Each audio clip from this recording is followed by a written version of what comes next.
Good morning, you one, and happy Friday. I'm really pleased to see that lots of you have been getting involved with Google Classrooms this week and accessing your learning online through that way. It's been lovely to see some of your fantastic work coming through and the comments that you've been making as well. It's been brilliant.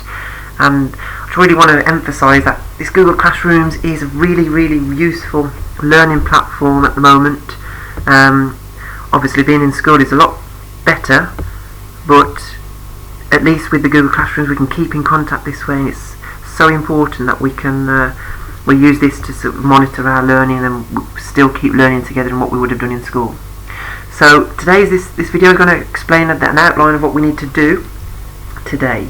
Okay, so let's start off with our English. So I know this week in English you have been looking at George and the Dragon, a really good story to use, especially for our castle topic as well. And I asked you to predict what was going to happen in the story by looking at the front cover. We were sequencing pictures to see what the order of the story was like, and we summarised a little bit about what was going on too. Today I'd like you to look at the two main characters from the story, so George the mouse and the dragon.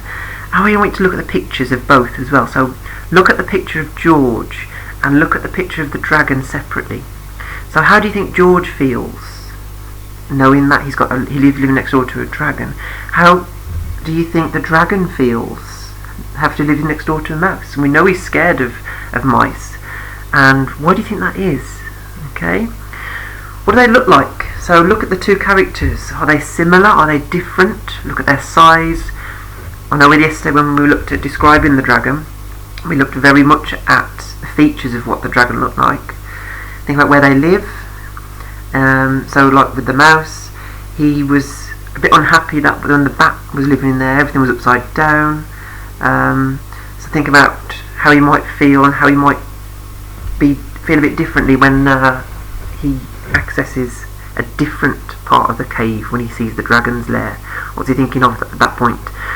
What they like to do, what do they dislike, and do you think in time that as George is the neighbour of the dragon, do you think they'll be friends, or do you think they'll continue to be enemies, or do you think the dragon will overcome his anxiety and sort of want to be friends with George? And why do you think that? Okay, so on the next page I want you to think about each character and then describe both characters, thinking of those questions that are on your sheet.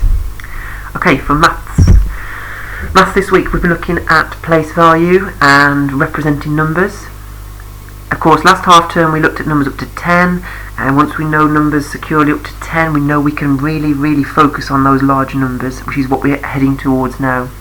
Going up to 20 and then heading on to 50 this half term as well.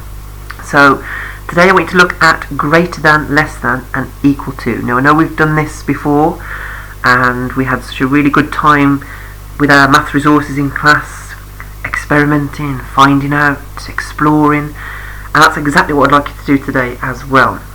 So I want you to look at the questions that you've got on your sheet, think about which is greater, how many more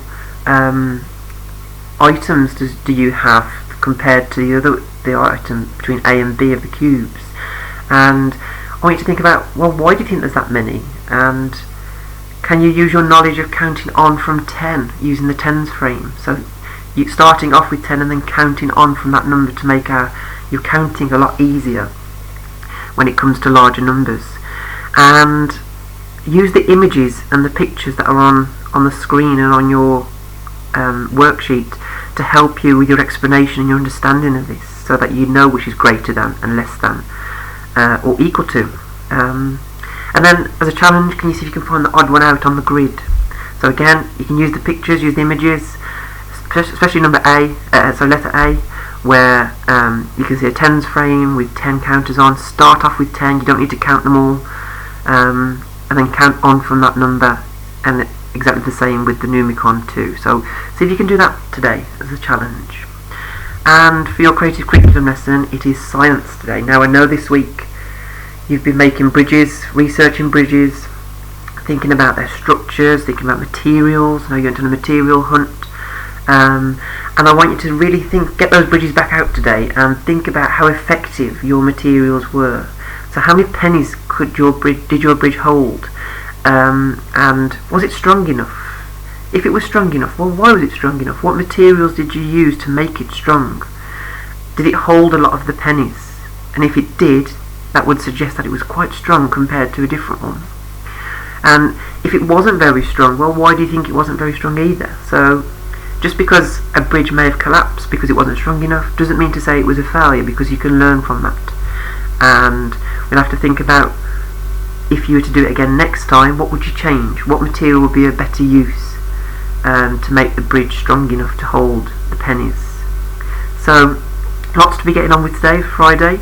I hope you have a great day of learning, and when you've finished, a well-deserved rest of the weekend and ready to start all over again on Monday, where we'll have some more exciting learning opportunities going on.